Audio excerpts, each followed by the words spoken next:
সাল্লাম নবী আমার হাদিস শরীফে বললেন, পৃথিবীর শহরে নগরে পাড়ায় পাড়ায় গ্রামে গঞ্জে খানকা ঈদগাহ মক্তব মসজিদ মাদ্রাসা তাম পৃথিবীর অলিতে গলিতে লা ইয়াবকা মিনাল ইসলামি ইল্লা ইসমুহু আকামা ক্বালা আলাইহিস সালাম। তাম অলিতে গলিতে পৃথিবীর কিনারা দেখতে পাওয়া যাবে মুসলমান মুসলমান পাওয়া যাবে, কিন্তু সবচাইতে বড় দুর্ভাগ্যের বিষয় হলো মুসলমান বটে কিন্তু ওদের ভিতরে ঈমান থাকবে না। চলেন আমি আপনার কাছে একটা ছোট করে কথা বলি। সবচাইতে বড় ইবাদত সেটা হলো কি, আল্লাহর নবী বলেছেন আফদালুল ইবাদাত ইবাদাতুস সালাত, সবচাইতে বড় ইবাদত হলো নামাজ। আমাদের সমাজের ইমামরা, আমাদের সমাজে বক্তারা, আমাদের সমাজে হুজুররা, আমাদের সমাজে নামাজি মুসল্লিরা, এরা নামাজকে আমরা ভালোবাসি কেন? নবী বলেছেন সবচাইতে বড় নামাজ। নামাজকে আমরা মহব্বত করি, পালন করি, ভালোবাসি। রাসূল পরে বলেছেন আফদালুত তিলাওয়াত তিলাওয়াতুল কোরআন, সবচাইতে বড় তেলাওয়াত হলো আল্লাহ পাকের পবিত্র কোরআন, যা প্রতিটা অক্ষরে আশারাতুন হাসানা, 10টা করে নেকি পাওয়া যায়। আমাদের সমাজের মুসলমান ভাই বোনেরা আমরা প্রত্যেকে নামাজের মহব্বত করেছি ভালো, কোরআন শরীফ পড়ো তেলাওয়াত এটাও পড়ি অবশ্যই ভালো, কিন্তু নবী বলেছেন আফদালুজ জিকির জিকির লা ইলাহা ইল্লাল্লাহ মুহাম্মাদুর রাসূলুল্লাহ সাল্লাল্লাহু আলাইহি ওয়াসাল্লাম। কিন্তু নামাজ পড়লাম, কোরআন পড়লাম, লাস্টে যদি একটু দোয়ার প্রয়োজন হয় দোয়াটা করলাম বটে, কিন্তু মোনাজাতের শেষে কলেমা শরীফ পড়লাম না। তাহলে এখানে তো প্রমাণ হয়ে গেল যে নবী বলেছেন বড় কোরআন বড় তেলাওয়াত হলো কোরআন, তুমি সেটা বিশ্বাস করলে। সেই নবী বলেছে বড় ইবাদত হলো নামাজ, সেটাও তুমি বিশ্বাস করলে। আর সেই নবী বলেছে বড় জিকির হলো কলেমা শরীফ, সেটাই তুমি ছেড়ে দিয়েছো। রাসূল তো ওটাই 1500 বছর আগে আমাদের বুঝিয়ে গেছে। ওদের ভিতরে ইসলাম থাকবে কিন্তু আমাকে সরিয়ে দেওয়ার কারণে ওদের ভিতরে ঈমান পাওয়া যাবে না, যাবে না, যাবে না।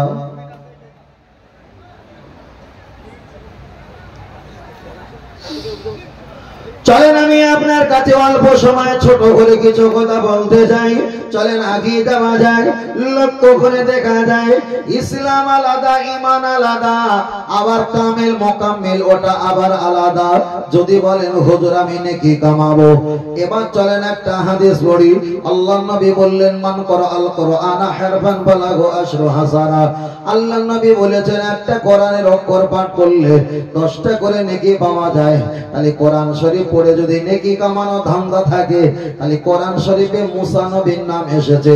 মুসা মুসা আপনি যদি বলেন একবার যদি মুসা যদি জিকির করেন, হাদিসের অনুপাতে 20টা আপনার নেকি হবে হবে হবে। আপনি যদি ওর চাইতে আরো বেশি নেকি নেওয়ার চিন্তা ভাবনা করেন, ওই কোরআনে তো ফেরাউনের নাম এসেছে ফারাইন অমন, ফেরাউন 5টা অক্ষর। তাহলে ফেরাউন জিকির করলে 5-10 কে 50টা নেকি হবে, আর মুসা জিকির করলে 20টা নেকি হবে। ফেরাউনের নাম জিকির করলে 50টা নেকি হবে। যারা নেকি কামানোর জন্য এত লাপালাপি ছটফট করে, ওদেরকে বলো নবী মুসা মুহাম্মাদের জিকির করার চাইতে ফেরাউনের জিকির করলে তো শুধু নেকি আর নেকি, ঠিক না বেঠি?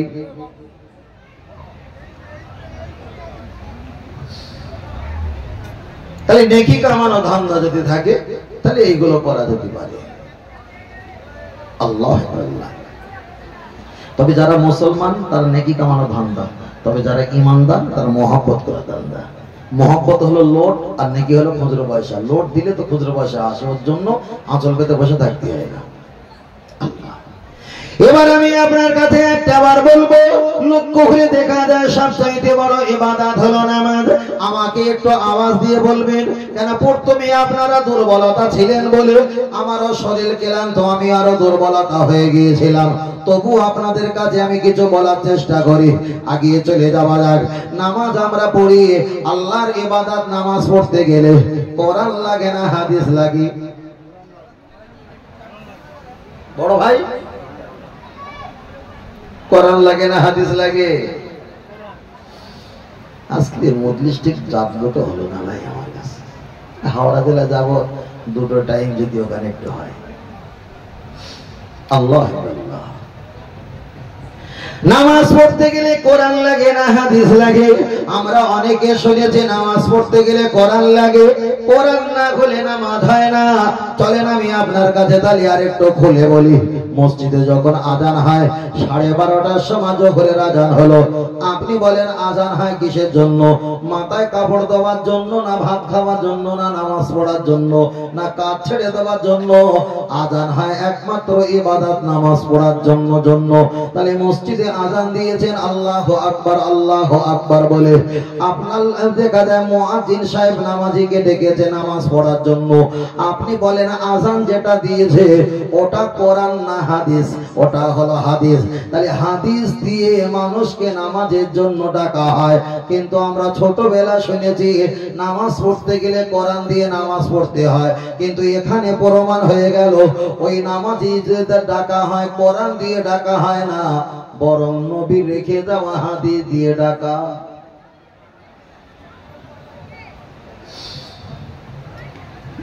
আপনি মসজিদে উঠবেন, তনুয়ার জোলাকুম, দুটো আল্লাহ আপনার পা দিয়েছে কিংবা একটা পা দিয়েছে।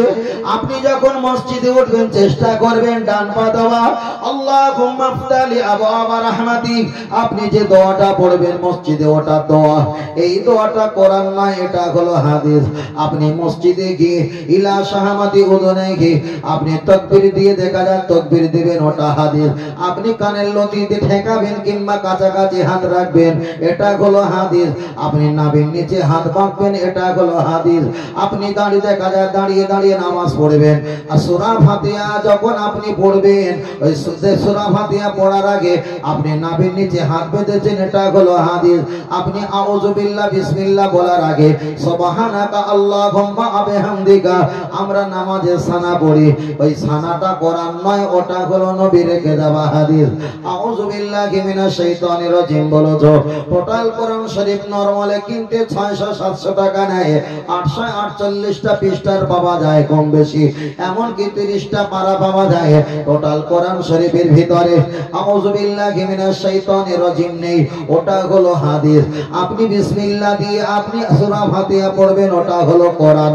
অন্য একটা সূরা পড়বেন, ওটা হলো কোরআন। আপনি আল্লাহু আকবার বলে হাঁটুতে হাত দেবেন, ওটা হলো হাদিস। সুবহান রাব্বিয়াল আযীম পড়বেন, ওটা হলো হাদিস। রব্বানা লাকাল হামদ বলবেন, ওটা হলো হাদিস। সামি আল্লাহু লিমান হামিদা বলবেন, ওটা হলো হাদিস। আল্লাহু আকবার বলে সিজদা যাবেন, এটা কোরআন নয়, এটা হলো হাদিস। সুবহান রাব্বিয়াল আলা বলবেন, এটা হলো হাদিস। আপনি আত-তাহিয়াতু পড়বেন, এটা হলো হাদিস। আপনি দরুদ শরীফ পাঠ করবেন, এটা হলো হাদিস। আপনি ওখানে দেখা যায় দরুদে মাসুরা পাঠ করবেন, ওটা হলো দেখা যায় হাদিস।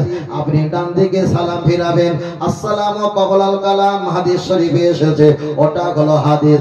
আল্লাহুম্মা আমিন বলবেন, আল্লাহুম্মা আমিন কোরআন নয়, ওটা হলো হাদিস। মোনাজাতের শেষে পুরোপুরি কলেমা পড়বে, ওয়াকাফা বিল্লাহি শাহিদা মুহাম্মাদুর রাসূলুল্লাহ, এতটা কোরআনে এসেছে। কিন্তু লা ইলাহা ইল্লাল্লাহ মুহাম্মাদুর রাসূলুল্লাহ সাল্লাল্লাহু আলাইহি ওয়াসাল্লাম পূর্ণাঙ্গ কলেমা কোরআন নয়, কোরআন নয়, কোরআন নয়, ওটা হলো হাদিস। তাহলে মসজিদে মুয়াজ্জিন ডেকেছে আজান, ওটা হাদিস। মোনাজাত শেষ করলাম, ওটা হলো হাদিস। তাহলে যারাই বলে নামাজ হয় কোরআন দিয়ে, এবার তারা চিন্তা করুক নামাজ হয় কোন জিনিস দিয়ে। তাহলে নামাজের ভিতরে কোরআনের পার্সেন্টেজ হলো 2%, দুটো সূরা। হাদিসের পার্সেন্টেজ হলো 8%। তাহলে কোরআনের পার্সেন্ট হলো 2, হাদিসের পার্সেন্ট হলো 8। কোরআন ছেড়ে দিলে যেমন নামাজ হবে না, তুমি এই নবীর হাদিসগুলো যদি ছেড়ে দেওয়া হয় আপনার কিন্তু নামাজ হবে না। এমন কি হাদিসের ভিতরে কিছু ওয়াজিব হাদিস আছে, যেটা হলো তাশাহুদে পড়তে পড়তে ওয়া আলা আলি ইব্রাহিমা ওয়া আলা আলি, এতটা যদি সীমা লঙ্ঘন করো তোমাকে সুজদা দিতে হবে। তাহলে নামাজ যদি আল্লাহ পাকের মেরাজ হয়, নামাজ যদি আল্লাহ পাকের দিদার হয়, নামাজ যদি আল্লাহ পাকের জন্য যদি খাস হয়, কিন্তু ওই নামাজের ভিতরে আমার নবীর প্রতি, আমার আপনার নবীর প্রতি, তাশাহুদের ভিতরে নবীর প্রতি আমার আল্লাহ সালাম দেওয়া ওয়াজিব করে দিয়েছে। তাহলে এখানেও আল্লাহ প্রমাণ করতে চেয়েছে আমার মুহাম্মদ সাল্লাল্লাহু আলাইহি ওয়াসাল্লাম যেখানে, আমি আল্লাহ আমার রহমত আর দয়া ময়া সেখানে। জোরে বলেন আরেকটু জোরে হবে না?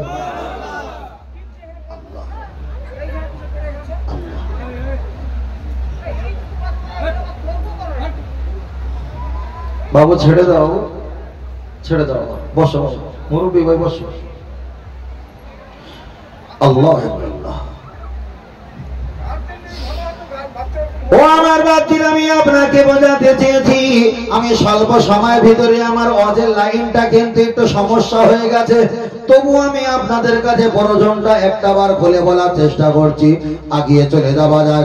লক্ষ্য করে দেখা যায়, ও বাপজিরা খুব ভালো করে খেয়াল করে দেখবেন, তাহলে নামাজ পড়তে গেলে কোরআন লাগে না হাদিস লাগে? কোরআন অবশ্যই লাগে, কিন্তু কোরআনের পার্সেন্ট হলো 2, হাদিসের পার্সেন্ট হলো 8। এটা আমরা প্রমাণ পেয়ে গেলাম। চলেন আপনার কাছে আর একটাবার আগিয়ে যাওয়া যাক। আল্লাহ দেখা যায় আল্লাহকে আর নবীকে হাসিল করবে, আল্লাহকে আর নবীকে আপনারা আমরা পাবো। কোথায় গেলে আল্লাহ পাবো, কোথায় গেলে নবী পাবো? আমি যদি আপনাদেরকে কিছু ভাইদের যদি জিজ্ঞাসা করি, আপনারা বলবেন ভাই আল্লাহ পেতে গেলে আর নবী পেতে গেলে কোরআনের কাছে আসতে হবে। আমি বলবো না না না না, কোরআনের কাছে গেলে আল্লাহ আর নবী পাওয়া সহজ হতে পারে না।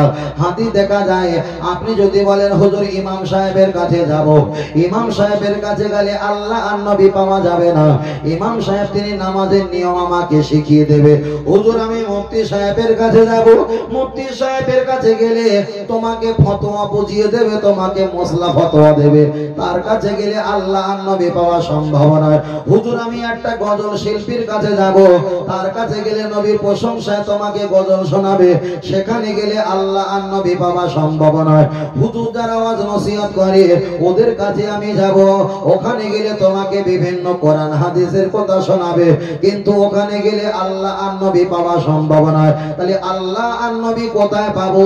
কাবায় গেলে পাবো না? দেখা যায় আমাদের মসজিদে খানকা ঈদগাহ দরবারে গেলে পাবো না? না, কোথাও আল্লাহ আর নবী পাওয়া সম্ভব নয়।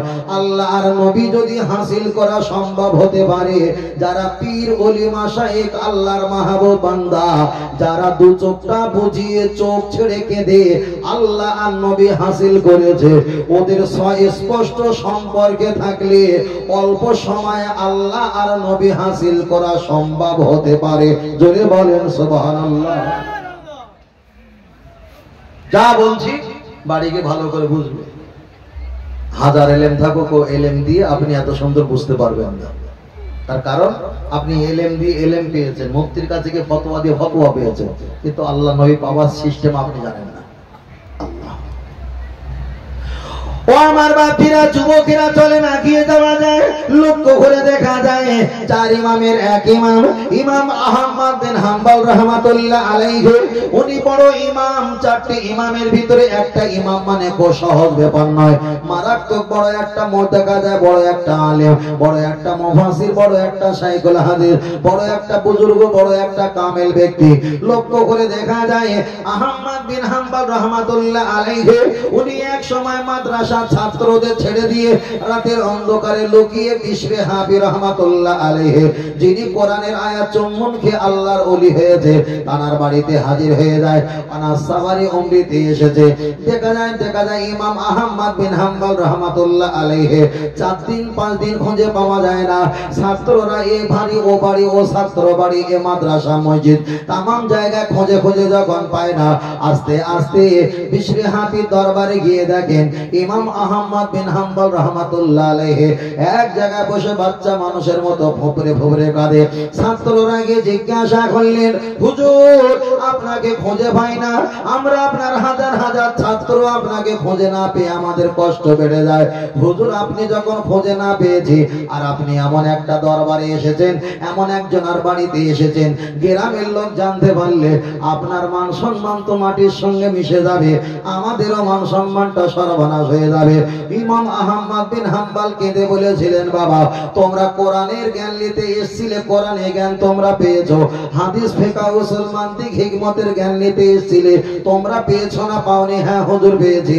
বাবা আমার ভিতরে যা জ্ঞান ছিল তোমাদেরকেও আমি ভাগ বাটলা করে দিলাম, কিন্তু আল্লাহ আর নবী পাওয়া সহজে পাবো, সহজে হাসিল করব, এই লাইনটা জ্ঞানটা আমার কাছে ছিল না। তাই বিশর হাফি রহমাতুল্লাহ আলাইহি উনি আল্লাহ আর নবী হাসিল করে ফেলেছে, বন্ধু করে ফেলেছে। তাই ওনার দরবারে এসেছি আমিও আল্লাহ আর রাসূলের সঙ্গে সুসম্পর্ক তৈরি করার জন্য। জোরে বলেন সুবহানাল্লাহ। আল্লাহ ও আমার বাপজির, আমি আপনাকে বলছিলাম তাহলে নবী আর আল্লাহ বাবা সম্পর্কে কিছুটা আপনার কাছে বলছিলাম। চলেন একটা বার এগিয়ে যাওয়া যায়, লক্ষ্য করে দেখা যায় আমরা নামাজ পড়বো আলহামদুলিল্লাহ ভালো, মসজিদে নামাজ পড়া হয় ওটা তো শরীর নাড়ানো নামাজ, পাখা তোলা যাওয়ার জন্য আগে থাকতে সেখানে পরিষ্কার করে দাঁড়িয়ে যায়।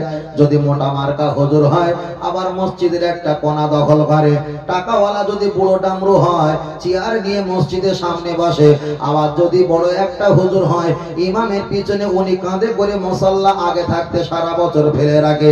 আমি বলবো ওইভাবে ইবাদত করলে আল্লাহ আর নবী পাওয়া সম্ভব নয়। শুধু কারেন্টের বিল পড়বে আর মসজিদ উন্নতি হবে, কারোর ভিতরে আল্লাহ আর নবী হাসিল করা সম্ভব নয়। তবে পড়া নিষেধ, এটা আমি ফতোয়া দেবো না। চলেন মসজিদে যদি আপনি বেশিক্ষণ ধরে নামাজ পড়েন আপনার নিয়ে চায়ের দোকানে সমালোচনা হবে, আপনি যদি আবার তাড়াতাড়ি নামাজ পড়েন তাও চায়ের দোকানে সমালোচনা হবে। দেরি করে পড়লে সমস্যা, তাড়াতাড়ি করে পড়লেও সমস্যা। মসজিদে যদি আপনি লাস্টে বার হও মুয়াজ্জিন বারবার তালা চাবি নাড়া দেবে, এত লোকের নামাজ পড়া হয়ে গেছে তোমায় এখন হলো না, নামাজ পড়ার যদি এত জোর থাকে বাড়ি গিয়ে নামাজ পড়ো। তাহলে এটাই তো আমাদের সমাজের বাস্তবতা। আর এই বাস্তবতার মাঝখানে আল্লাহ আর নবী পাওয়াকে সম্ভব হতে পারে? আমি যেটা বলছি এটা আধ্যাত্মিক মারিফাতের সবক হিসেবে আপনার কাছে বলছি, খুব ভালো করে বলছি। ভাই আপনি কি বলবেন না বলবেন ও আমার আজ থেকে 30 বছর আগে মাথায় আছে, কিন্তু আমি যেটা বলছি একটু ভালো করে শোনেন, চিন্তা করে দেখেন, আপনি ঠিক না বেঠিক পরে দেখবেন। আল্লাহ আপনি যদি বলেন হুজুর আমি তাহলে বারান্দা নামাজ পড়বো, আমার বাড়ি আছে, ঘর আছে অনেক বড়, আপনি বলেন অধিকাংশ আমাদের বারান্দা করা হয় ঘরের বারান্দা 7 ফুট কিংবা 6 ফুট কিংবা 6.5 ফুট কিংবা 8 ফুট, খুব হানলেও 8 ফুট একটা বারান্দা করা হয়। আপনি বলেন 8 ফুটের বারান্দায় আপনি দাঁড়িয়ে দাঁড়িয়ে নামাজ পড়বেন, একদিকে বাড়ির বৌমা কাজ করছে, থালা বাসনের আওয়াজ দুমদুম করে আওয়াজ হচ্ছে, অপরদিকে নাতি পোতারা খেলাধুলা আনন্দ করছে, চিল্লাচ্ছে, অনেক দিকে বাড়ির সদস্য ফ্যামিলিরা ছোটাছুটি করছে। আপনি বলেন ওই বারান্দায় নামাজ পড়ে আল্লাহ আর নবী বাবাকে সম্ভব হতে পারে? বলেন আপনার কাছে দ্বিতীয় নাম্বারে যাই, বলবেন হুজুর আমি ঘরে নামাজ পড়বো, ঘরে নামাজ পড়লে তো আরো বেহাল দশা। আমাদের ঘর হয় অধিকাংশ 8 থেকে 8-10, দেখা যায় 8/10 বলে আমরা একটা ঘরের কামরা বানাই, আবার অনেক জায়গায় 10/12 একটা ঘর আমরা বানাই। বলেন 10/12 কিংবা 8-10 কামরা বানিয়ে ওখানে একটা খাট, আলনা, আলমারি, শোকেস, টেবিল কিংবা একটা বেঞ্চি রেখে দেওয়ার পর ওখানে কি নামাজ পড়া সম্ভব হতে পারে? কখনো ভালো করে নামাজ পড়া সম্ভব হতে পারে না। তাই আমি আপনাকে বললাম বারান্দায় নামাজ পড়া, ঘরে নামাজ পড়া, মসজিদে নামাজ তো আলহামদুলিল্লাহ পড়তে হবে। তবে এটা আমাদের কাছে শেষ নয়। আপনার ঘর আছে, আপনার ঘরের ভিতরে অনেক ছেলে মেয়ে, বিয়ে বাচ্চা, বাড়ির পরিবার থাকে, আপনার বাড়ি ভ্যান কিংবা বাইক, সাইকেল আছে, বর্ষা ভিজে যাওয়ার জন্য চুরি হওয়ার ভয়তে আপনি একটা সুন্দর করে ঘর বানিয়ে দিয়েছেন ভালো, আপনার ছেলে বৌমার জন্য স্পেশাল একটা ঘর বানিয়ে দিয়েছেন ভালো, আপনার নাতি লেখাপড়া করে তার জন্য একটা ঘর বানিয়ে দিয়েছেন ভালো, আপনার চিকেন রান্নার রুমের জন্য আপনি টাইলস লাগিয়ে সুন্দর বানিয়েছেন ভালো, আপনি 2 লক্ষ 3 লক্ষ টাকা দিয়ে টয়লেট, পায়খানা, গোসলখানা করেছেন, অবশ্যই ভালো। দাদু চাচাজি কপালটা তোমার কত খারাপ। খারাপ, তোমার সম্পত্তি, তোমার ভিটে বাড়িতে এত কোন দামি দামি ঘর আপনি বানিয়েছো, আপনি যে রাতের অন্ধকারে দিনের বেলা কোনো সুযোগ পেলে আল্লাহর কাছে একটু মন ভরে গোপনে গোপনে কাঁদবে আর ইবাদত করে তসবিহ পড়বে, এমন কি আপনার সম্পত্তির উপরে ঘর কি বানানো হয়েছে? জবাব দাও। হয়েছে? তাহলে যেভাবে ইবাদত করছো হবে? হবে তো? জায়গা মতো যাবে তো? আল্লাহ বিশ্বাস যারা অধিকাংশ যারা আছে দেখবেন মানুষেরা দেখা করতে যায়, তাদের জন্য একটা আলাদা দোলস, বাড়ি পরিবারের জন্য একটা আলাদা কামরা দোলস, নিজে যখন ইবাদত করে তার জন্য একটা আলাদা হজরা দোলস। তিনটে এক না, তিনটে আলাদা। সব এক জায়গায় করে দিলে হবে না। নাতির পাশে ঘুমাচ্ছেন, নাতি প্রসাব করে দিয়েছে, ফজরের নামাজ কাজা। নাতিরে মহব্বত করে চুম্বন খেতে খেতে নাতি প্রসাব করে দিয়েছে, ফজরের নামাজ কাজা। এখন ওই নাতির মহব্বত করা কি আপনার ফরজ অজিব যে না করলে আল্লাহ জাহান্নামে দেবে? ও নাতি ছোটবেলায় এত চুম্বন খেয়েছে পাঁচায়, ওর বয়স যখন 20 বছর হবে জিজ্ঞেস করো, টোটাল কোনো স্মরণ নেই।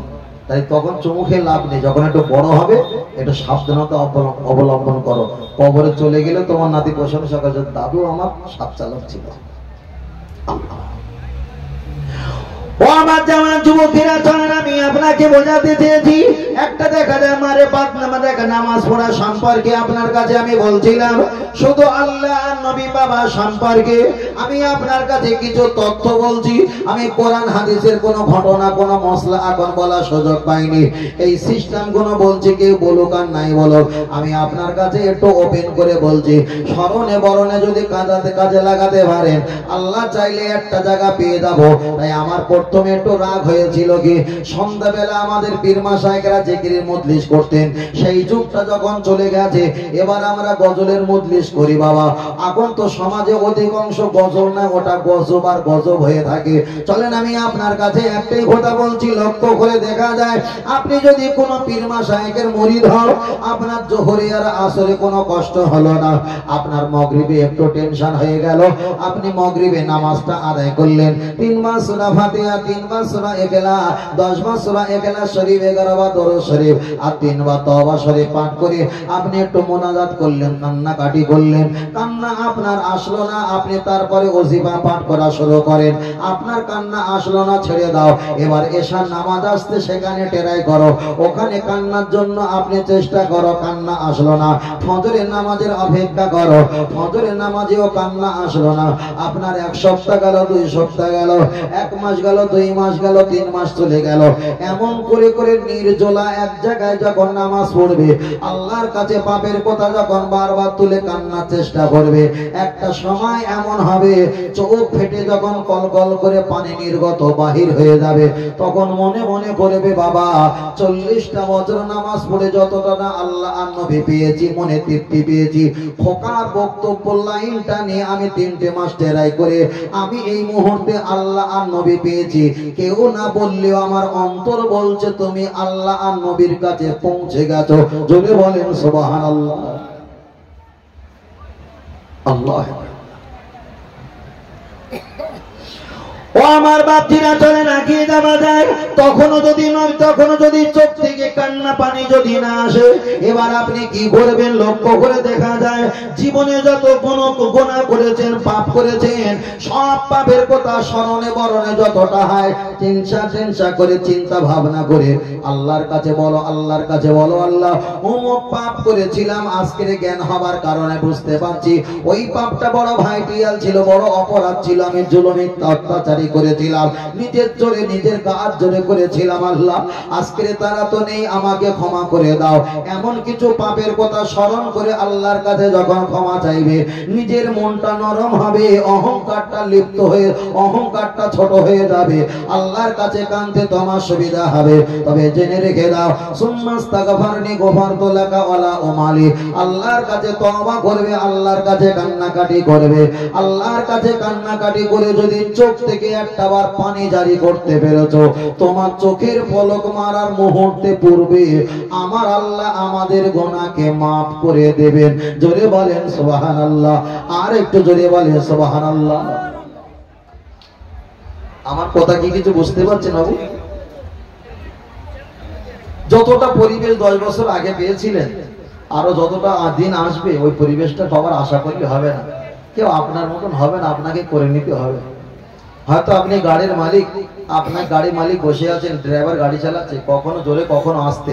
আপনার কোনটা প্রয়োজন তাকে বলেন, জোরে ছাড়তে হবে, তিনি চালাবে আস্তে আস্তে, কিন্তু আপনার মতো করে নিতে হবে। কেউ আপনার মতো করে দেবে না। কথা বোঝাতে পেরেছি? আপনার মতো করে নিতে হবে। কোন আলেম হুজুর পীর সাহেব আপনার হাত ধরে বলে দিবে না যে তুমি এইটা করে জান্নাতে চলে যাও, আমি দেখছি অসুবিধা হলে পাশে আছি। আপনার করে নিতে হবে, সমস্যা হলে জিজ্ঞাসা করে নিতে হবে, কিন্তু কেউ আপনাকে করে দেবে না। তাই বলছি বাবা, আমরা যেভাবে নামাজ কালাম পড়ছি, এই নামাজ কালামটা হয়তো আল্লাহ দরবারে কতটুকু হবে তিনি ভালো জানেন। তবে এই সিস্টেমে নামাজ পড়ে আমাদের পীর মাশায়েখরা তারা আল্লাহ আর নবী পেয়েছে, যা আজকের বর্তমান সেটা আমরা প্রমাণ হিসাবে পেয়েছি। বলুন সুবহানাল্লাহ। চলেন আমি আপনার কাছে বোঝাতে চেয়েছি, অনেক কথা বলেছিলাম, সংক্ষেপে আপনাদের কাছে আর একটু বিষয় একটু আগিয়ে যাওয়া যাক। তাহলে প্রথমে আমি বলেছিলাম পৃথিবীর জমিনে আমরা ইবাদত করব, নামাজ পড়ব। ওই নামাজটা হলো আল্লাহর ইবাদত। কোরআনের পার্সেন্টেজ হলো 2%, হাদিসের পার্সেন্টেজ হলো 8%। পরে আমি আপনাদের কাছে একটাই কথা বলেছি, ইবাদত করার কিছু সিস্টেম আপনার বলেছি। বাবাজি এবার আমি আপনার কাছে সংক্ষেপ করে একটা কথা বলি। অনেকে বিড়ি খায়, আমি বিড়ি খাওয়াটা হারাম বলছি না, বিড়ি খাওয়াটা আমি হালাল বলছি না। তবে একটা কথা বলছি, শরীয়তের মুহাম্মাদের ফতোয়া মাসলা হলো কাঁচা পেঁয়াজ খেয়ে মসজিদে যাওয়া নিষেধ বলা হয়েছে, কাঁচা গাজর খেয়ে মসজিদে যাওয়া নিষেধ বলা হয়েছে, কাঁচা মূলা খেয়ে মসজিদে যাওয়া নিষেধ হয়েছে। তাফসীর কারকেরা ব্যাখ্যা করেছে, তার কারণ হলো কাঁচা মূলা আর গাজর আর পেঁয়াজ খেলে গাল থেকে দুর্গন্ধ বার হয়। আল্লাহ নবী হাদিস শরীফে বলেছেন আত-তুহুরু শাতরুল ঈমান, পরিষ্কার পরিচ্ছন্নতা ঈমানের অঙ্গ। তাহলে আপনি যখন কাঁচা পেঁয়াজ মূলো গাজর এইগুলো খেলে যদি গাল থেকে দুর্গন্ধ হয়, আল্লাহ নবী পরে বললেন আহাব্বু ইলাল্লাহি মাসাজিদুহা, সবচাইতে শ্রেষ্ঠ ঘর হলো আল্লাহর ঘর, সেটা হলো মসজিদ। তাহলে কাঁচা গাজর পেঁয়াজ মূলো খেয়ে আল্লাহর ঘরে যদি ইবাদত করা যদি নিষেধাজ্ঞাজারি হয়, যারা বিড়ি খেয়ে সিগারেট খেয়ে কুল্লি করে দেবো গাল থেকে দুর্গন্ধ হয়, এরা মসজিদে যায়, এটা কি তাদের জন্য জায়েজ? তোমার ওই নামাজ আরো 90 বছর পড়ো না চাচা, কোন কোল যে যাবে আল্লাহ ভালো জানে। পড়ো বাবা, যত বড় পড়বো। আল্লাহ, আমি আপনাকে বিড়ি খাওয়া হারাম বলছি না, ফের বলছি আমি হালাল বলছি না। যাবে কি যাবে না এটা আমি বলছি না। কাঁচা পেঁয়াজ মূলো গাজর খেয়ে যদি মসজিদে যাওয়া নিষেধ হয়, তাহলে বিড়ি খেয়ে কুল্লি করে গাল থেকে দুর্গন্ধ হয়, হাই তুললে মশাবা করলে হাত দুর্গন্ধ হয়, চেহারা কোনো বিড়ি বিড়ি দুর্গন্ধ হয়, মোবাইলটাও দুর্গন্ধ, গাড়ির হ্যান্ডেলটাও দুর্গন্ধ, জামা কোনো দুর্গন্ধ, বালিশ কোনো দুর্গন্ধ, কাঁথা কোনো দুর্গন্ধ। তাহলে ওর আছে কোনটা সুগন্ধ? দুর্গন্ধ, সব দুর্গন্ধ। কি জিনিস খায় আল্লাহ। চলেন আমি আপনাকে বলছি, জমি বিড়ি আপনাকে খেতে বারণ করছি না, খেতেও বলছি না। তবে একটা হাদিস বলা যাক, হাদিসটা মেশকাতে এসেছে, আমি ব্যাখ্যাটা বলবো আর আপনার ব্রেনে আপনি চিন্তা নিয়ে সেটা আলোচনা করবেন। আপনাদের এখানে চায়ের দোকান বসেছে ভালো ভালো, এখন চায়ের দোকানে একটা ছেলে বিড়ি খাচ্ছে আর 3 জন বসে আছে যারা বিড়ি খায় না, নেশা করে না, ধূমপান কখনো তারা গালে নাকে মোটেই দেয় না। তাই একজন যদি বিড়ি খায়, হাত দিয়ে ধরতে হয় আর মুখ দিয়ে জবান দিয়ে ছাড়তে হয় ধোয়া। আর পাশে যারা 3 জন বসে আছে এরা তো বিড়ি খায় না। আপনি বলেন যারা বিড়ি খায় না ওদের নাকে মুখে বিড়ির ধোঁয়া গেলে ভালো লাগে না খারাপ লাগে? অবশ্যই খারাপ লাগে। ওরা চেয়ার বেঞ্চি ছেড়ে দিয়ে উঠে যায়। হাদিসটা মিশকাত শরীফে এসেছে, একটা নিরহ ব্যক্তি যার সঙ্গে কোনো সম্পর্ক খারাপ নেই, তোমার হাতের দ্বারায় আর মুখের দ্বারা তাকে যদি কষ্ট দাও, তুমি কখনো ঈমানদার হতে পারবে না। তাহলে তুমি হাতের দ্বারা বিড়ি ধরলে, মুখের দ্বারা ধোঁয়া জ্বাললে, আর নিরহ কাস্টমারকে তুমি বেঞ্চি ছেড়ে চলে যেতে বাধ্য করলে। রাসূল তো মিশকাতে বলেছে হাতের দ্বারা মুখের দ্বারা নিরহ ব্যক্তিকে কষ্ট দিলে ওই ব্যক্তি তো ঈমানদার হতে পারে না। এখন চাচাজি তো হাদিসের আওতায় ঈমানদার হতে পারে না।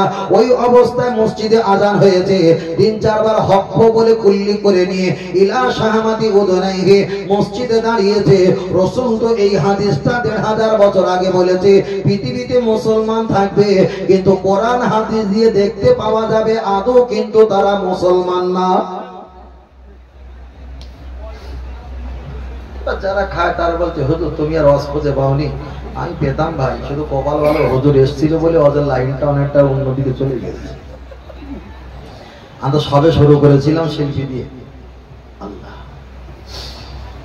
ও আমার বাপিরা চলে না গিয়ে যাওয়া যায়। আমি বিড়ির কোটা ছেড়ে দিলাম, সিগারেট কোটা ছেড়ে দিলাম। চলেন আপনার কাছে আমি আর একটা ছোট করে অপশন বলছি, লক্ষ্য করে দেখা যায় আল্লাহ নবী একটা হাদিস শরীফে বলেছেন। আল্লাহ নবী হাদিস শরীফে বললেন, ও আমার সাহাবীরা জেনে রেখে দাও, কুল্লু মুসকিরিন হারামান, কুল্লু মুসকিরিন হারামান। আকামা ক্বালা আলাইহিস সালাম, কুল্লু মানে বহুবচন, মুসকিরিন হারামান নেশা জাতীয় দ্রব্য জিনিস ওটা খাওয়া হারাম, ওটা চলবে না। এখন সাপোজ একটা কথা বলছি, আপনি এখানে বসে আছেন, এখানে বসে থাকার বিনিময় অনেক কমিটি ছেলেরা তারা চায়ের ব্যবস্থা করে, হুজুর একটু চা দিচ্ছি, শ্রোতাদের অনেক রাত হয়ে গেছে, ঘুম লেগে গেছে, ওদেরকে চায়ের ব্যবস্থা করে দেয়। অবশ্যই চা খাওয়াটা ভালো, আপনি খেতে পারেন, কোনো সমস্যা নেই। কিন্তু রাসূল আমার একটা হাদিস শরীফে বললেন, সবচাইতে বড় ইবাদত সেটা নামাজ, সবচাইতে বড় তেলাওয়াত সেটা হলো কোরআন, আর সবচাইতে বড় জিকির সেটাই হলো আল্লাহর নবীর নাম এবং আল্লাহর নামে জিকির করা। তাহলে হাদিসটা ফতোয়ায়ে মুজমাতে এসেছে। আল্লাহ নবী হাদিস শরীফে বলেছে, যেখানে মাহফিল হয়, যেখানে ওয়াজ নসিহত হয়, ওখানে সুবহানাল্লাহ পড়া হয়, আলহামদুলিল্লাহ, ইয়া আল্লাহ, ইয়া আমানো, ইয়া রাজ্জাক, ইয়া ফাত্তাহ, ইয়া গনি, আল্লাহ, ইয়া আজিজ, ইয়া কাফি, এক একটা তাসবিহ পড়া হয়, ওখানে হাদিস পড়া হয়, ওখানে ফতোয়া কিয়াস করা হয়, ওখানে কোরআন পড়া হয়। তাহলে এটাই হলো সবচাইতে বড় জিকিরের জায়গা। কলেমা শরীফও আছে, আল্লাহ ও রাসূলের প্রশংসা আছে। আবার অনেকে যদি এখানে বসে বসে বাদাম ছাড়িয়ে খায়, একটা করে ছোলা যদি গালে দেয়, গালে যদি কোনো খাদ্য চিবিয়ে রাখে, রাসূলের ওই হাদিসে বলা হয়েছে ফতোয়ায়ে মুজমাতে, স্বামী স্ত্রী মোহাব্বত করলে যতটা আল্লাহ নেকি দান করে, 50 বছর নামাজ পড়লে তার চাইতে আল্লাহ তাদের নামায় আমালে বেশি দান করে।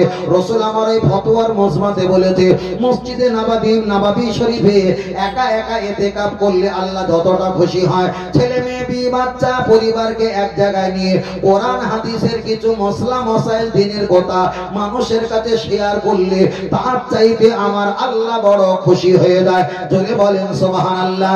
এবার আমি আপনার কাছে বলছি, তাহলে বড় তেলাওয়াত যদি কোরআন হয়, তখন তো আপনার গালে পান থাকা দরকার। বড় নামাজ যদি বড় ইবাদত যদি নামাজ হয়, তখন তো আপনার গালে পান থাকা দরকার। কিন্তু বড় জিকির মুহাম্মদুর রাসূলুল্লাহ, এইটা বলার সময় কেন আপনার গালে পান? তাহলে প্রমাণ হয়ে গেল, কোরআন পড়ার সময় গালে পান দিলে না, নামাজ পড়ার সময় গালে পান দিলে না, সুস্থভাবে তুমি করতে চেয়েছো। আর মুহাম্মদুর রাসূলুল্লাহ বলার সময় এত বড় গাছ বাঁদর বিয়াদব হয়েছে, গালে শেকড় গুটকা হরিকতি আমলকি বয়রা অর্জুন কালমেঘ রজনী বিমাল তুলসী শেকড় শান্তি মুসাফির বিলবার কোন গালে হত্ত গেলা গিলিয়ে লা ইলাহা ইল্লাল্লাহ বলে জিকির করছে। রাসূল বলছে ওরাই তো হলো আমার, কেউ হবে না হাসরের ময়দানে, আমি রাসূল ওদের কেউ হব না। কেন? ওরা নবীর নামের সঙ্গে, নবীর জিকিরের সঙ্গে বিয়াদবি করেছে। এর বলছি আমি আমলের কথা বলছি না, ফজিলতের কথা বলছি না, অনেক ঘটনা কেসা কাহিনী বলছি না, শুধু বলছি হিসাব করে দেখো, কোরআন পড়ার সময় আমাদের গালে কিছু থাকে, নামাজ পড়ার সময় কিছু থাকে, তাহলে নবীর জিকির করার সময় থাকে কেন? কোরআনের অপেক্ষায় নবী, নামাজের অপেক্ষায় নবী, কথা ঠিক না বেঠিক? তাহলে এতগুলো কিছু তোমার ছিল না, নবীর নামে জিকির করার সময় গালে এসছে, তার কারণটা কি? তুমি বিয়াদব না? আর কোরআন বলে দিয়েছে যারা গুনাহগার তাদের কোনো টেনশন নেই, যারা বিয়াদব ওয়ালা ফাকরুস বিহি ওদের কোনো জায়গা নেই। আপনি গুনাহগার হও ক্ষমা হবে, কিন্তু বিয়াদব হও ক্ষমা হবে না। ও আমার বাচ্চারা, আমি আপনার কাছে বলছিলাম, চলেন একটা বার এগিয়ে যাওয়া যাক। আমি যদি ছোট ছোট করে মশলার কথা বলি, অনেকটা লম্বা হয়ে যাবে, বলার মতো আমার অবকাশ নেই। চলেন একটা বার এগিয়ে যাওয়া যাক। আপনাদেরকে আমি ছোট করে একটা বার বলবো। অনেকে মাথা আঁচড়া, চুল আঁচড়াও, অনেকের বাবরি চুল আছে, বাবরি চুলটা আপনি কি করবেন? সামনে থেকে নিয়ে পিছনে ফেলে দেবেন, এটা হলো রাসূলুল্লাহ সুন্নাত। দ্বিতীয় নাম্বার হলো আপনার মাথা যদি চুল থাকে মাঝখান থেকে সিধা করবে, এটা রাসূলুল্লাহর নিয়ম, এটা সুন্নাত। তৃতীয় নাম্বার হলো হলো আল্লাহর নবী চারিদিকে চুলটা সমান করতেন, এটা হলো রাসূল পাকের আদর্শ সুন্নাত। কিন্তু আমাদের দিকে তাকিয়ে দেখো, আমরা কিন্তু পোশাক পরেছি রাসূলের দিকে তাকিয়ে নয়, মাথার চুল কাটিয়ে এটা রাসূলের দিকে তাকিয়ে নয়, সব কোজন অন্য দিকে ব্যক্তির দিকে তাকিয়ে আমরা এতটুকু জীবন যাপন করি। চলেন একটাবার এগিয়ে যাওয়া যাক। আমি আপনার কাছে বলছি, সবচাইতে বড় ইবাদত আপনাকে ইবাদত করতে হবে। আপনি দিল্লিতে আছেন, বোম্বাইতে আছেন, আপনি ঈদের নামাজে আসতে পারলেন না, ফোন পে টাকা মেরে দিয়েছেন, আপনার নামে 30,000 টাকার গরু কিনে আপনার নামে জবাই করলো, ভিডিও কলে দেখিয়ে দিল, আপনার এই ইবাদতটা হয়ে গেছে। আপনি ফোন পে টাকা দিয়েছেন, আপনার নামে আমরা দেখা যায় ইফতার কিনে মানুষকে খাইয়েছি, আপনার ইফতার দেওয়া হয়ে গেছে। আপনি ফোন পে টাকা দিয়েছেন, আপনার নামে আমরা ফেতরা দিয়েছি গ্রামবাসী দিগকে, আপনার নামে ফেতরাটা দেওয়া হয়ে গেছে।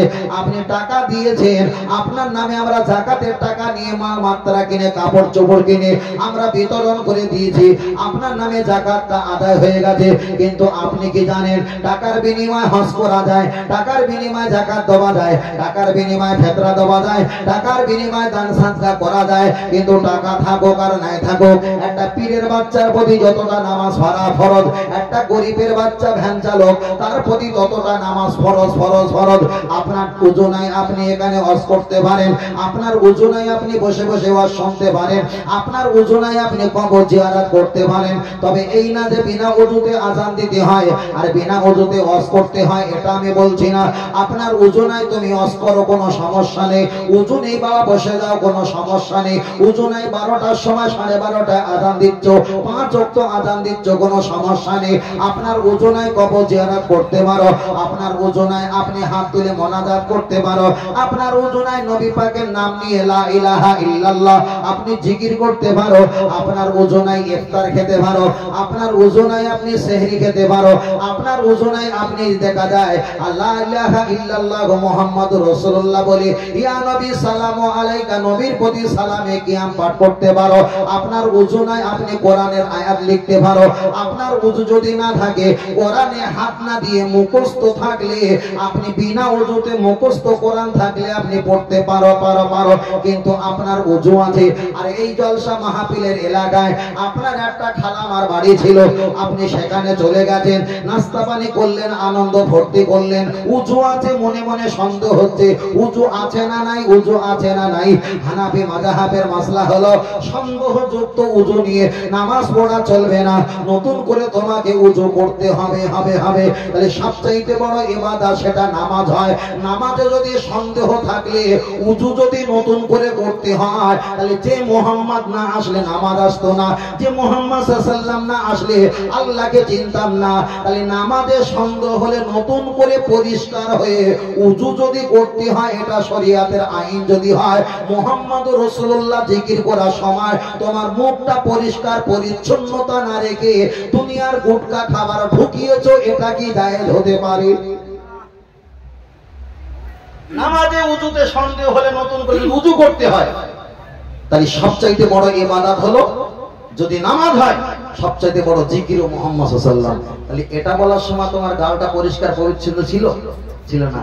গালে আছে সিগারেট, বিড়ি, গালে আছে অন্যান্য মশলা মশাইল খান। আমি এগুলো হারাম একবারও বলিনি, বলবো না, কিন্তু এইগুলো যখন বলা হয় তখন এই ভাই বলে আল্লাহ আর রাসূল পাওয়া সম্ভব না। সেই কথাটা বোঝানোর জন্য বলছিলাম যে এইভাবে করে আল্লাহ নবী পাওয়া সম্ভব না, বুঝলেন না? কখনো সম্ভব না। আল্লাহ কবুল করেন, বলুন আমিন। তাকবীর, নারে তাকবীর। আরেকটা সকলে বলি নারে তাকবীর।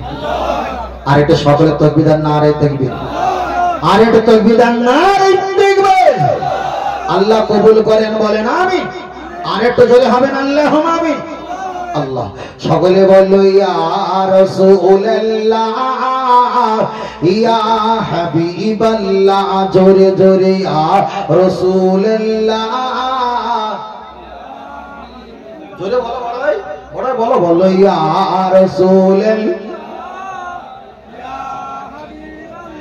গোলাপ নীলম গাধা নীলম, নীলম রজনী গন্ধা, মনের শোকে মালা গেঁথেছি সকাল থেকে সন্ধ্যা। তবে একবার দেখা দাও যদি ও গো কামলে ওয়ালা, একবার দেখা দাও যদি ও গো মদিনা ওয়ালা। হাসি মুখে পাঠাবো তোমায় হাজার কি আমের নজরানা। বলো বলো ইয়া রাসূলুল্লাহ, মাশাআল্লাহ, আরো জোরে ইয়া রাসূলুল্লাহ। হলদ ফুলকে পোষণকারী তুমি রংটি কোথায় পেলে? মায়ার নবীজির নূরানি চেহারা হলদ ছিল বলে। বলো সুবহানাল্লাহ। আর এটা জোরে হবে না? আর এটা জোরে বলে সুবহানাল্লাহ। সবুজ রঙকে পোষণ করি তুমি রংটি কোথায় পেলে? জান্নাতি হুরে নারীর পোশাক সবুজ থাকবে বলে। সুবহানাল্লাহ। তাই হলুদ সবুজের দোকান থেকে তুলে গেঁথেছি মালা। সুযোগ পেলে দাঁড়িয়ে পাঠাবো হাজার কি আমের নজরানা। তবে একবার দেখা দাও যদি ও গো কামলে ওয়ালা, একবার দেখা দাও যদি ও গো মদিনা ওয়ালা। হাসি মুখে পাঠাবো তোমায় হাজার কি আমের নজরানা। বলো বলো ইয়া রাসূলুল্লাহ, জোরে আরো জোরে ইয়া রাসূলুল্লাহ। সাদা ফুলকে পোষণ করি তুমি রংটি কোথায় পেলে? নূর নবীজির নূরানি দাঁত সাদা ছিল বলে। বলছো আর একটু জোরে হবে? আর একটু জোরে হবে না? লাল ফুলকে পোষণ করি তুমি রংটি কোথায় পেলে? ওহদ ময়দানে নবীজি রক্ত লাল ছিল বলে। তাই হলুদ সবুজের লাল সাদার দোকান থেকে তুলে গেঁথেছি মালা। সুযোগ পেলে দাঁড়িয়ে পাঠাবো হাজার কি আমের নজরানা। তবে একবার দেখা দাও যদি ও গো কামলে ওয়ালা, একবার দেখা দাও যদি ও গো মদিনা ওয়ালা। হাসি মুখে পাঠাবো তোমায় হাজার কি আমের নজরানা। বলো বলো ইয়া রাসূলুল্লাহ, বলো ইয়া রাসূলুল্লাহ।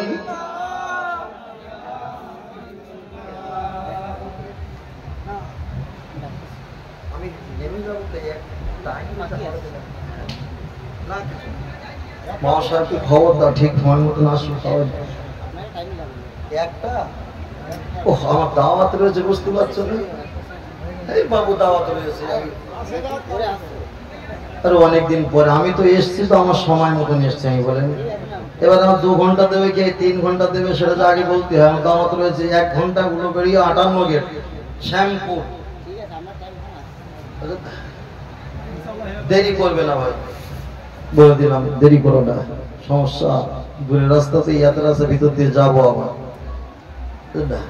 আল্লাহ আমাদের সকলকে কবুল করেন, বলেন আমিন। আর একটু সকলে বলি আল্লাহুম্মা আমিন। চলেন যে কথা বলছিলাম, তাহলে কোরআন নেই, নামাজ পড়তে গেলে যদি ওযু থাকুক আর সেই থাকা ওযুতে সন্দেহ হলে নতুন করে যদি ওযু করতে হয়, তাহলে নবীর নামে যখন জিকির করব গালেও কিছু গুটকা শেকড় থাকা সম্ভব না। এটাও পাক পবিত্র পরিষ্কার পরিচ্ছন্নতা রাখাটা আমাদের খুব জরুরি হয়ে পড়বে, জরুরি পড়বে। ওই জন্য যখন জপ জিকির করবে তখন একটু পাক সাফ পাক পবিত্র থাকবে, যেন কিছু গালে না থাকে। আর এই গালে থাকা অবস্থায় কথা বললে কিছু করলে এগুলো গলায় আটকে দেওয়া সম্ভব। ওই জন্য খাওয়ার সময় কোনো কথা বলা, কোনো দোয়া দরুদ পাঠ জোরে জোরে করা, কোনো কোরআন পড়া এটা নিষেধ করা আছে। কিন্তু খানার সময় যে দোয়া বলতে হয় ওটা খাওয়া বন্ধ করে দে, তখন বলতে হয়। আল্লাহ চলেন আমি আপনার কাছে বোঝাতে চেয়েছি, প্রথম থেকে এই পর্যন্ত আমি বলছিলাম আমরা ছিলাম না, আমরা এসেছি। এমন একটা সময় আসবে আবার আমরা কেউ এখানে থাকবো না। বিষয়টা আমি বলছিলাম শুধু একটু মারেফাত সম্পর্কে। তবে আপনাদের কাছে আর একটা কথা বলছি, আমরা এই দুনিয়াতে এসেছি, আমাদের একটা পরিচয়, আমাদের নেকির ভাগ বেশি, নেকির ভাগ কম, গোনার ভাগ বেশি। আমাদের গোনার ভাগটা বেশি, নেকির ভাগটা কম। তবে এমন কিছু কথা বলবো, সঙ্গ আমল করব, আল্লাহ করে যেন আমাদের গোনাটা মাফ হয়ে যায়, আল্লাহ যেন আমাদেরকে নেকিটা বাড়িয়ে দেয়, বাড়িয়ে দেয়। বলুন সুবহানাল্লাহ। আর একটু জোরে বলি সুবহানাল্লাহ। ও বাপজিরা, আমি আপনার কাছে সংক্ষেপ করে একটা কথা বারবার বলতে চেয়েছি, পৃথিবীতে আপনি নবী নিয়ে সমালোচনা করবেন না, পৃথিবীতে আপনি রসুল নিয়ে সমালোচনা করবেন না। কেন? রসুল হলো ইমান, ইমান। আপনার যদি গোনা থাকে, গোনা কিন্তু একদিন না একদিন মাপ হবে, হবে, হবে, হবে। কিন্তু আপনি যদি বিয়াদবি হয়ে যাও, আল্লাহ দরবারে আপনার কোনো জায়গা থাকবে না। এবার ছোট করে একটা বার বলবেন, কারোর যদি গোনা বেশি হয় আর নেকি যদি কম হয়, ও তো জাহান্নামে যাবে। আর কারোর যদি গোনা যদি কম হয়, নেকি যদি বেশি হয়, তিনি তো জান্নাত পাবে, এটা আমরা জানি। কিন্তু কারোর যদি নেকি আর গোনা সমান সমান হয়, কারোর হয়েছে 10 কেজি নেকি, আবার কারোর হয়েছে 10 কেজি গোনা, এক কথায় নেকি আর গোনা সমান সমান, উনি জান্নাতি যাবে না জাহান্নামী হবে। এবার আমরা বলবো আল্লাহ ভালো জানে। কথাটা অবশ্যই এখানে শুধু শেষ নয়, কিছু কিছু জিনিস রয়েছে আপনাকে বলতে হবে। কারণ আপনার বাচ্চাকে আপনি লেখাপড়ার জন্য লেখাপড়ার জন্য কেজি স্কুল নার্সারিতে দিয়েছেন, ম্যাম জিজ্ঞাসা করছে তুমি এখানে লেখো 3 আছে, আর এই 3 আছে, 3 আর 3 কত হয় সংখ্যা করে লেখো। বাচ্চা যদি ওখানে 6 না লিখে, যদি বলে আল্লাহ ভালো জানে, নাম্বার কি পাবে? কথাটা সত্য বলেছে, সত্য, তথাপি নাম্বার পাওয়া সম্ভব নয়। কেন? ওখানে বলা কাজ নয়, ওখানে লেখা কাজ। চলেন আমি আপনার কাছে বোঝাতে চেয়েছি। তবে আমাদের ইমানের কাজ হবে একটাই কথা, আল্লাহু আলাম, এ ব্যাপারে আল্লাহ ভালো জানে। তবে যাদের নেকি আর গোনা সমান সমান আছে, ওরা জান্নাতি হবে না জাহান্নামী হবে? ওরা যদি জাহান্নামী হয়ে যায়, জান্নাতওয়ালা আল্লাহকে বলবে, আল্লাহ অতটা পরিমাণ তো নেকি আমার নামে ছিল, আমার ভিতরে দিতে পারতেন, আমি একটু আদর করতাম, মহব্বত করতাম। আবার যদি জান্নাতের ভিতরে দেওয়া হয়, জাহান্নাম বলবে, আল্লাহ অতটা তো আমার নামে গোনা ছিল, আমার ভিতরে দিতে পারতেন, আমি একটু খেয়ে মাজা চাকতাম। তাহলে একদিকে জান্নাতে দিলে জাহান্নাম রাগান্বিত হবে, জাহান্নামকে দিলে জান্নাত রাগান্বিত হবে। আল্লাহ তো ইনসাফওয়ালা, ইনসাফওয়ালা। কোরআন শরীফে একটা সূরা এসেছে, সূরাতুল আরাফ, সূরাতুল আরাফ। তাফসীর কারকেরা ব্যাখ্যা করে বলেছেন, যাদের নেকি কম হবে ওরা তো বাবা জাহান্নামী হবে, যাদের গোনা দেখা যায় যে যাদের নেকিটা বেশি হবে ওরা জান্নাতি হবে, যাদের গোনা আর নেকি সমান সমান হবে ওরা জান্নাতও পাবে না জাহান্নামও পাবে না। আরাফ নামীয় বলে জিবালা, জিবালা পাহাড়, অন্ধকার ঠাট খিটখিটে জায়গা, ওই জায়গা বাবা হাজির করিয়ে দেবে। ওয়ালা ইয়ানজুরু ইলাইহিম, আল্লাহ তাদের দিকে রহমতের নজরে তাকাবে না। কিন্তু জাহান্নামে গেলে একদিন না একদিন ফিরে আসা সম্ভব, কিন্তু আরাফ নামীয় জায়গায় গেলে ফিরে আসা সম্ভব নয়। তাই নবী আমার বারবার দোয়া করতেন, আল্লাহ আমার উম্মতকে অকস্মাৎ মরণ দেবেন না, হঠাৎ করে মরণ দেবেন না, একটু সময় নিয়ে মরণ দেবে, যাতে করে আপনাকে ডাকতে পারে, ডাকতে পারে, সুযোগ করে দাও। আল্লাহ আমার উম্মতকে আরাফাতের ময়দানে, আরাফ নামীয় জায়গা জাহান্নামে আপনি দেবেন না। নবী আমার বারবার দোয়া করতেন। তাহলে এখানে প্রমাণ হয়ে গেল জাহান্নামে গেলে আসা সম্ভব, আরাফ নামীয় জায়গায় গেলে আসা সম্ভব নয়। আল্লাহ নবী হাদিস শরীফে বলেছেন, আনা আউয়ালু শাফিঈন, যারা আমার তাজিম করবে, মহব্বত করবে, আমার ইতাআত করবে, আমার অনুসরণ অনুকরণ করবে। আল্লাহ নবী হাদিস শরীফে বললেন, হাসরের ময়দানে কঠিন দিনে ওদের শাফাআত করার জন্য আমি রাসূলুল্লাহ প্রথম অংশগ্রহণ করে নেমে যাব। জোরে বলেন সুবহানাল্লাহ, আর একটু জোরে বলেন সুবহানাল্লাহ।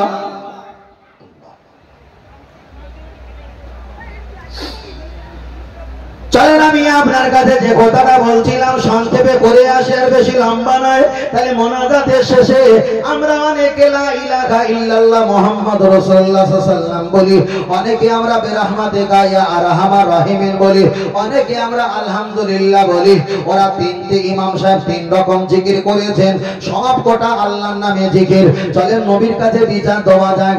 ইয়া রাসূলুল্লাহ, হাবিবাল্লাহ, একজন তো আলহামদুলিল্লাহ জিকির করলো, মোনাজাত শেষ করলো, একজন তো বিরহমাতিকা বলে মোনাজাত শেষ করলো, একজন তো কলেমা শরীফ পড়ে মোনাজাত শেষ করলো। তিনটি ইমামের ভিতরে কোন ইমামটা সবচাইতে বড় জিকির করেছেন? নবী বললেন যে ইমামটা লা ইলাহা ইল্লাল্লাহ মুহাম্মাদুর রাসূলুল্লাহ সাল্লাল্লাহু আলাইহি ওয়াসাল্লাম এই কলেমাটা পড়েছেন, সমস্ত জিকিরের ভিতরে এই জিকিরটা শ্রেষ্ঠ শ্রেষ্ঠ শ্রেষ্ঠ। তাই আমরা হলাম আহলে সুন্নাত ওয়াল জামাত।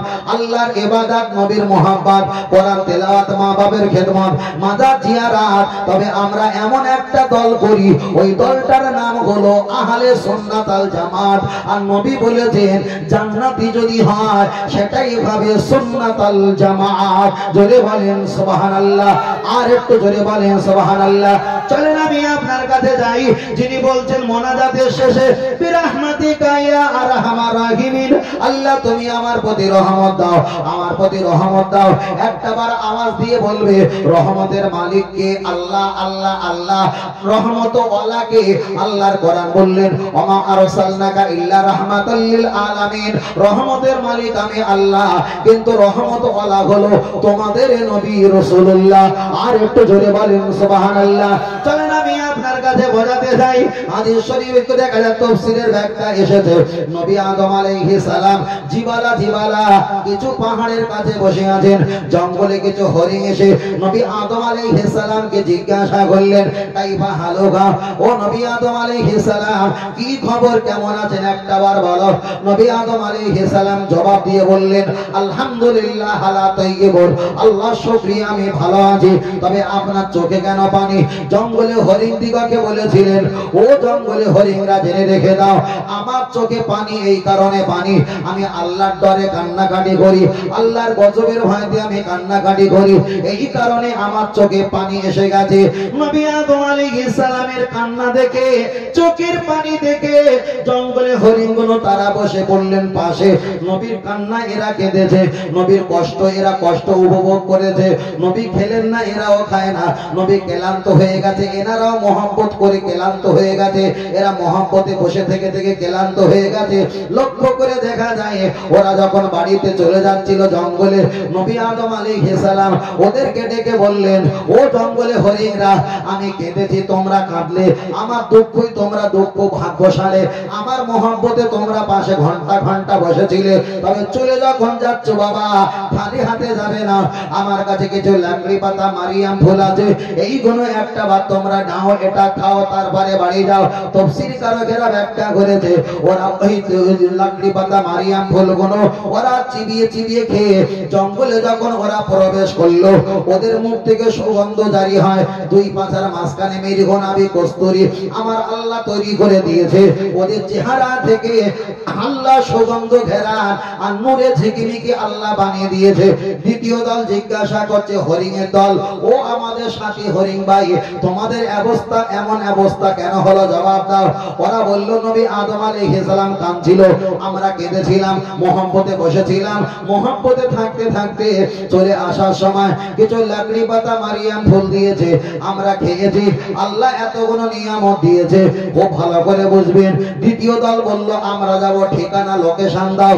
ওদেরকে লোকেশন দিয়েছে, ওরাও নবী আদম আলাইহিস সালামের কাছে এসে বলছে মাল দাও মাল দাও, লাকড়ি পাতা মারিয়াম ফুল আমাদের সাথী ভাইদের দিয়েছিলে, ওইগুলো আমাদেরকে দাও। ওদেরকেও দিয়েছে, ওরাও চিবিয়ে খেয়েছে, কিন্তু ওদের চেহারাটা কুত্তার মনোরূপ হয়ে গেছে।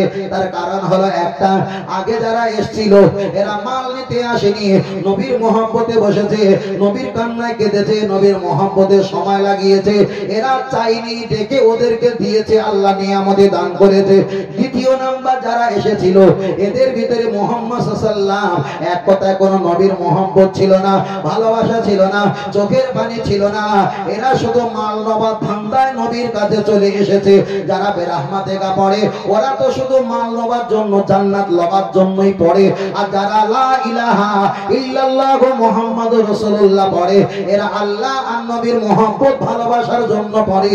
আমরা মহব্বত করি, চাইতে যদি ভুলে যাই মহব্বতের কারণে আমার আল্লাহ ডেকে দিতে ভুলবে না। আর একটু জোরে হবে না? আর একটু জোরে হবে না? তবে এতটুকু বলছি ভাই, আমাদের এলাকায় আরো নতুন নতুন নতুন নতুন নতুন মুসলিম ইসলাম নিয়ে হাজির হবে। নতুন ইসলাম মানে বুঝতে পেরেছেন? নতুন ইসলাম, নতুন ইসলাম নিয়ে হাজির হয়েছে। কত রকমের মশলা, যে মশলা কোনো উড়কুড় নেই, গাঁজা করি ফতোয়া, গাঁজা করি মশলা, যার কোনো দলিল নেই, কিচ্ছু নেই, মনে যা আসে তাই বলে, যা ইচ্ছা তাই বলে, যা ইচ্ছা তাই বলে। সে হ্যাঁ, তার কোনো শেষ সীমানা নেই। তবে ছোট করে একটা করে বলি, আমরা যখন মুহাম্মদ সাল্লাল্লাহু আলাইহি ওয়াসাল্লাম বলি, আমরা নবীর নাম শুনে চুম্বন 3 বার খাই না? খাই না? খাই। তা কেউ বলেছে নবী বড় না আল্লাহ বড়? তা শ্রোতারা বলেছে আল্লাহ বড়।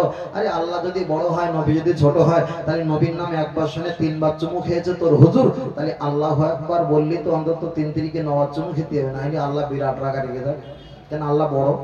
তাই যদি হয় বিয়ে এই রমজান মাসে যে ঈদ এসেছিল, ঈদে আমরা অনেকে শ্বশুর বাড়িতে মিষ্টি খাওয়ার পানি অনেক কিছু নিয়ে গিয়েছে, তারাও দমদম করে এসছে, বিশাল একটা খেলোর কি দিবে না হয়েছে, তাই তো? যাই হোক, এখন বিয়ে করেছেন, শ্বশুর বাড়িতে গেছেন, 2.5-3 বছরের একটা স্ত্রীর ভাই, তাকে কি কয়? শালা কয় তো? কি বলে কি? শালা বলে তো? ওই শালা হোক সম্বন্ধী হোক, যা হোক একটা বলে, বড় হলে সম্বন্ধী, ছোট হলে শালা। এখন এই শালা বাবুকে ঈদের দিনে হোক, নতুন বিয়ে ভাব করেছেন, শ্বশুর বাড়িতে যখন গেছেন, শালা বাবুকে বুকে নিয়েছেন, একটা চুম্বন দিয়েছেন, আর 200 টাকা 100 টাকার নোট একটা হাতে দিয়েছেন। আপনার শাশুড়ি মা পর্দার আড়াল দিয়ে দেখছে, খুশি হবে না রেগে যাবে? ভাই খুশি হবে না রেগে যাবে? আপনার শালা বাবুকে একটা চুম্বন দিয়েছো, 50-100 টাকা হাতে দিয়েছো, এই ব্যবহার শাশুড়ি মা দেখে খুশি হবে তো? যে না ভাইয়ের মতো সম্মান দিয়েছে, ভাইয়ের মতো সম্মান দিয়েছে, বড় ভাইয়ের মতো খুশি হবে।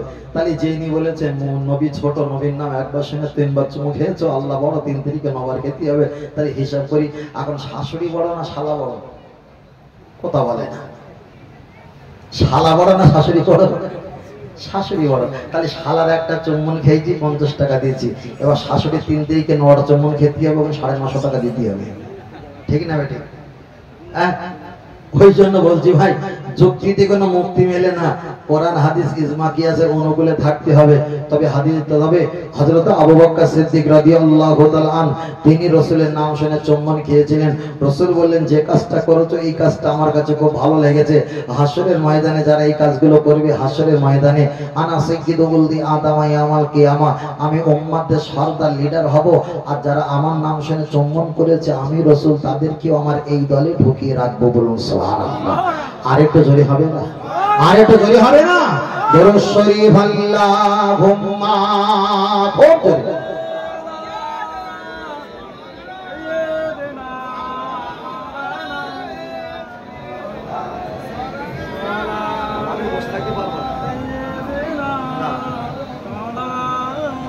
না,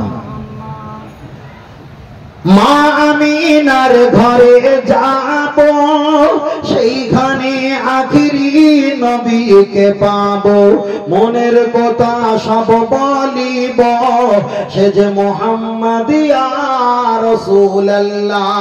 আল্লাহুম্মা জোরে পড়ো বাবা।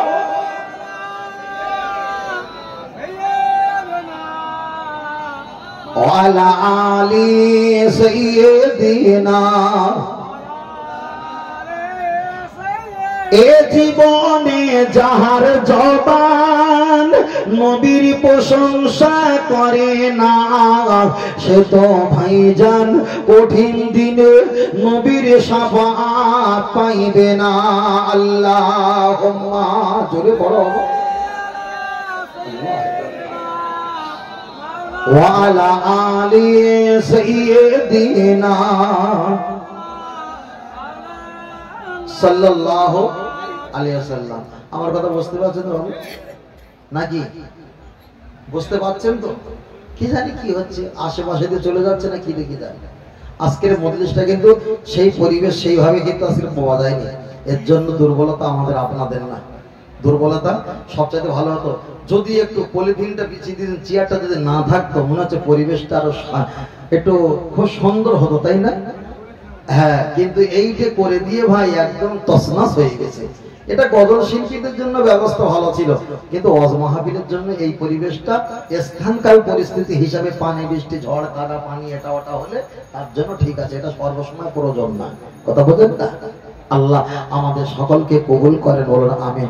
আল্লাহ আমাদের সকলকে মাফ করেন, বলুন আমিন। তার কারণ হলো একটা, আমরা দুনিয়াতে চলে যাব, আটটা কুটুম বাড়ি আত্মীয়র বাড়ি গেলে যেমন মিষ্টি খাবার না নিয়ে গেলে লজ্জিত হতে হয়, আল্লাহ দরবারে যখন আমরা হাজির হয়ে যাব, আমাদিগকে ঈমান আমল আগে কি ঈমান তারপরে আমল নিয়ে যেন আল্লাহ দরবারে যেতে পারি। আল্লাহ আমাদের সেই তৌফিক দান করেন, বলুন আমিন। আর একটু সকলে জোরে বলেন, আর একটা সকলে জোরে বলেন আল্লাহুম্মা আমিন। আর একটা সকলে বলে জোরে বলেন আল্লাহুম্মা আমিন।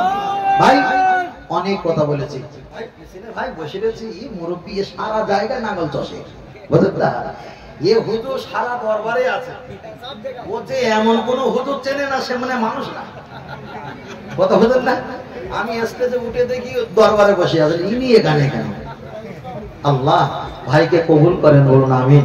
আল্লাহ তানাকে সুস্থ রাখেন, সকল বলি আল্লাহুম্মা আমিন। আর একটু বলি আমিন। আমি অনেক কথা বলেছি, আমার ভিতরে আমার কিছু সময়ে আমাদের পীর সাহেব হুজুর আব্বাজান তিনিও কিছু কথা বলেছিলেন, ভালো লেগেছিল না খারাপ লেগেছিল? তিনি যে অংশগ্রহণ করেছেন, যাক এটাই তো আলহামদুলিল্লাহ, বলেন না?